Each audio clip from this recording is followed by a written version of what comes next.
Block Z movie की शुरुआत खबरों की हेडलाइंस के साथ होती है, जिसमें फिलीपींस में फैले हुए एक अनजान वायरस के एपिडेमिक के बारे में बताया जा रहा होता है। इसके दौरान एक मारियो नाम का आदमी इस एपिडेमिक की खबर को जैसे ही सुनता है तो वो रेडियो बंद कर देता है। फिर वो अपनी बेटी पीजे, जो कि एक सीनियर मेडिकल स्टूडेंट है, उसको लेकर यूनिवर्सिटी के पहले दिन की क्लासेस के लिए कैंपस की तरफ जा रहा होता है। कुछ देर बाद मारियो अपनी बेटी के साथ इस एपिडेमिक के बारे में डिस्कस करता है और पूछता है कि क्या तुमने वैक्सीन लगाई है, लेकिन पीजे उसे इग्नोर कर देती है। पीजे को अपनी माँ की डेथ के बाद अपने फादर से कुछ उलझने थी, जिसने उनके रिश्ते को भी काफी हद तक खराब कर दिया है। पीजे को ये बात बहुत दुख पहुंचाती है कि उसकी माँ की मौत के दौरान उसके फादर उनके साथ नहीं थे। पीजे को इस बात का भी दुख है कि वो अपनी माँ को नहीं बचा पाई। जब पीजे अपने फादर के क्वेश्चन को इग्नोर करती है तो मारियो को बात बदलनी पड़ती है और फिर वो पीजे से उसकी माँ की बीमारी के टाइम उनके पास न रहने के लिए माफी भी मांगता है। मारियो कहता है कि वो पहले घर जाना चाहता था, लेकिन दूसरे मुल्कों के सिटीजन्स के लिए छुट्टी मांगना बहुत मुश्किल था। लेकिन पीजे इस एक्सक्यूज पर भी अभी भी यकीन नहीं करती। अब इस बातचीत के बाद पीजे अपने फादर को याद दिलाती है कि उसकी फी की पेमेंट बाकी है और ट्रैफिक की वजह से कार से उतरकर बाय वॉक यूनिवर्सिटी तक पहुंचती है। वहां पीजे अपने ब्लॉक जेड के फ्रेंड्स और मेडिकल बैचमेट्स एरिका और माइल्स के साथ यूनिवर्सिटी में क्लास अटेंड करने के लिए जाती है और साथ ही साथ उनके साथ बास्केटबॉल टीम का कैप्टन लूका भी होता है, जो कि पीजे के प्रति थोड़ा प्रेम वाली फीलिंग रखता है। एरिका इस वायरस के इम्पैक्ट के बारे में बात करती है, जिसने जूनियर स्टूडेंट्स पर अपना ज्यादा असर दिखाया है और जिसके कारण इस वायरस के शिकार की दिमागी ताकत खत्म हो जाती है। उसके बाद एरिका एक जूनियर स्टूडेंट से पूछती है कि डेथ से कैसे बचा जा सकता है, लेकिन उस स्टूडेंट के पास कोई जवाब नहीं होता। उसके बाद पीजे उन सबको बताती है कि वायरस से होने वाली डेथ से बचने का एक ही तरीका है कि हम सबको इम्यून हो जाना चाहिए। पीजे ये भी बताती है कि जेनेटिक थ्योरी के अकॉर्डिंग देखें तो कुछ लोग ऐसे भी हो सकते हैं जिन पर यह वायरस अफेक्ट ना करे और जिन पर इस वायरस से लड़ने की इम्यूनिटी पहले से मौजूद हो। अब क्लास खत्म होने के बाद एरिका पीजे, लूका और माइल्स को शाम के बाद कुछ फन के लिए बाहर लेके जाती है, लेकिन वो सारे मना कर देते हैं। लूका एक्सक्यूज बनाते हुए कहता है कि मैं नहीं जा सकता क्योंकि मेरी बास्केटबॉल की प्रैक्टिस है, जबकि पीजे और माइल्स पढ़ाई करने की वजह से मना कर देते हैं। इसी बीच दिखाते हैं तो चांसलर और स्टूडेंट काउंसिल के कमेटी मेंबर यानी कि हेड बॉय और head girl student activist group के पास जाते हैं, जो कि मांग कर रहे हैं कि ट्यूशन फीस वापस ली जाए। चांसलर उन्हें अपना इशू स्टूडेंट काउंसिल के सामने लाने की सलाह देते हैं, लेकिन एक्टिविस्ट ग्रुप के लीडर सीधे तौर पर मना कर देते हैं। इसकी वजह से हेड बॉय बीच में आता है और प्रोटेस्ट कर रहे स्टूडेंट्स को अश्योर करता है कि वो उनके व्यू पॉइंट को चांसलर तक पहुंचाएगा, लेकिन हेड बॉय भी उनको रोक नहीं पाता क्योंकि उन्हें पता है कि वो एक सही स्टूडेंट काउंसिल ऑफिसर नहीं है। दूसरी तरफ मारियो अपने फ्रेंड को ड्राइव करते टाइम फोन करता है। वो पीजे की ट्यूशन फीस के लिए पैसे उधार मांगता है क्योंकि अभी वो बेरोजगार है, लेकिन मारियो के फ्रेंड्स के पास भी पैसे नहीं होते क्योंकि उसने अपने मेडिकल एक्सपेंसेस के लिए पैसे यूज कर लिए हैं। फोन पर बात करते करते मारियो एक बच्चे को अपने कार के सामने दौड़ते हुए नहीं देख पाता और उससे टकरा जाता है और ये पूरा मामला पैसे निकलवाने का एक झांसा था, लेकिन मारियो उसके चाल को समझ जाता है। अब इस जगह उसको पैसे देने के बजाय मारियो उस बच्चे को हॉस्पिटल लेके जाता है। अब दिखाते हैं तो ट्रेनिंग का समय है और पीजे और एरिका सैन लाजारो हॉस्पिटल में अपनी ड्यूटी शुरू करते हैं। उन्हें एक माँ की देखभाल के लिए ड्यूटी सौंपी जाती है, जिसके पैर पर एक ह्यूमन बाइट का निशान होता है। पीजे फिर उस पेशेंट की रेस्पिरेशन चेक करती है और उसको बताती है कि वो लेट जाए ताकि वो छोटे से निशान को चेक कर सके। इसी बीच उस पेशेंट को सीज़र आता है और उसकी डेथ हो जाती है। अब इस बात से पीजे बड़ी पैनिक हो जाती है, फिर बाकी डॉक्टर्स उसको रोकते हैं। उस पेशेंट महिला की डेथ पीजे को अपनी माँ की याद दिला देती है। बाद में पीजे उस पेशेंट की छोटी बेटी को समझाती है, जो कि अपनी माँ की डेथ पर रो रही होती है। उस समय मारियो पीजे और एरिका को देखता है और उनके पास जाता है। वो अपनी बेटी को बताता है कि मैंने गलती से सड़क पर एक बच्चे को अपने कार से ठोक दिया है, जिसके एक्सरे के लिए मुझे पैसों की जरूरत है। ये सुनकर तो पीजे और भी ज्यादा स्ट्रेस हो जाती है। इस वजह से एरिका पीजे को बाहर छोटी सी वॉक के लिए लेके जाती है। दूसरी तरफ माइल्स और एक साथी पेशेंट की बॉडी को मॉर्चरी में लेके जाते हैं, लेकिन उन्हें एक चौंकाने वाली खबर मिलती है कि पेशेंट के इलेक्ट्रोकार्डियोग्राम पर मूविंग वेव्स दिखाई दे रही है, जो दिखाता है कि वो अभी भी जिंदा है। एंड वो पेशेंट जिंदा हो जाती है और माइल्स के साथी की नेक पर काट लेती है, जिससे माइल्स वहां से भाग जाता है। वो दूसरे लोगों पर भी हमला करने लगती है और उन्हें भी ये इन्फेक्शन लग जाता है। मारियो तुरंत उस छोटे से बच्चे को साथ लेकर वहां से भाग जाता है।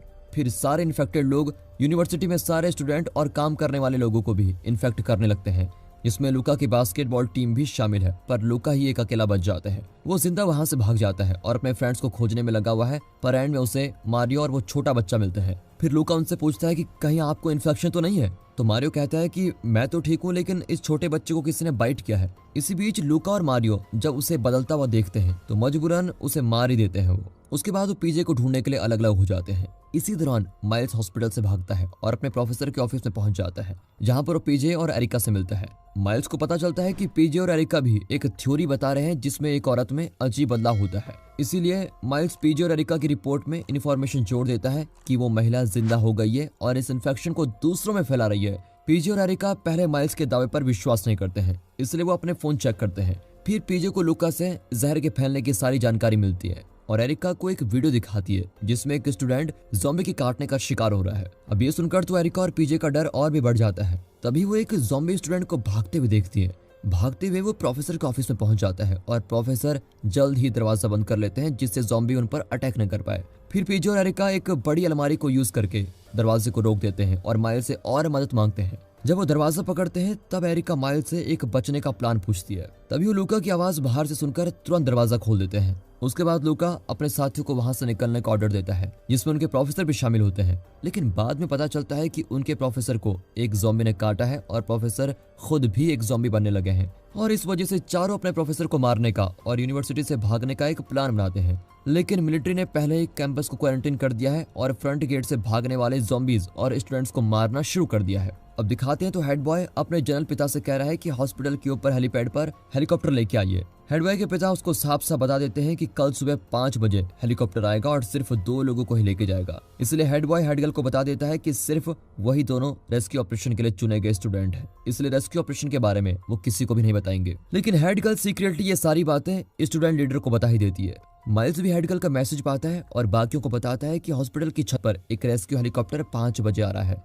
इस वजह से पीजे तुरंत रूट सेलेक्ट करती है जो उन्हें हॉस्पिटल तक पहुंचाएगा। पीजे उन्हें बताती है कि हमें पहले एक चर्च और लाइब्रेरी में रुकना होगा, फिर पूल और फिर आखिर में हम हॉस्पिटल में पहुंच जाएंगे। जब हेड बॉय को पता चलता है कि हेड गर्ल उसकी बात न मानकर उसके खिलाफ आ गई है तो वो हेड गर्ल को रेस्क्यू करने से तुरंत मना कर देता है। लेकिन हेड गर्ल को इसकी कोई परवाह नहीं होती और वो हेड बॉय को डांटती है कि तुम्हें सबकी मदद करने की जगह अपने आप को बचाने में लगे हुए हो। आखिरकार उनकी बातचीत एक झगड़े में बदल जाती है और हेड बॉय गलती से हेड गर्ल को स्टेयरकेस से धक्का दे देता है, जिससे उसकी डेथ हो जाती है। जब पीजे और उसके फ्रेंड्स वहां से गुजरते हैं तो उन्हें ये सारा सीन दिखाई देता है। वो तुरंत उस स्टेयरवेल की तरफ जाते हैं जहां से हेड गर्ल गिर गई थी।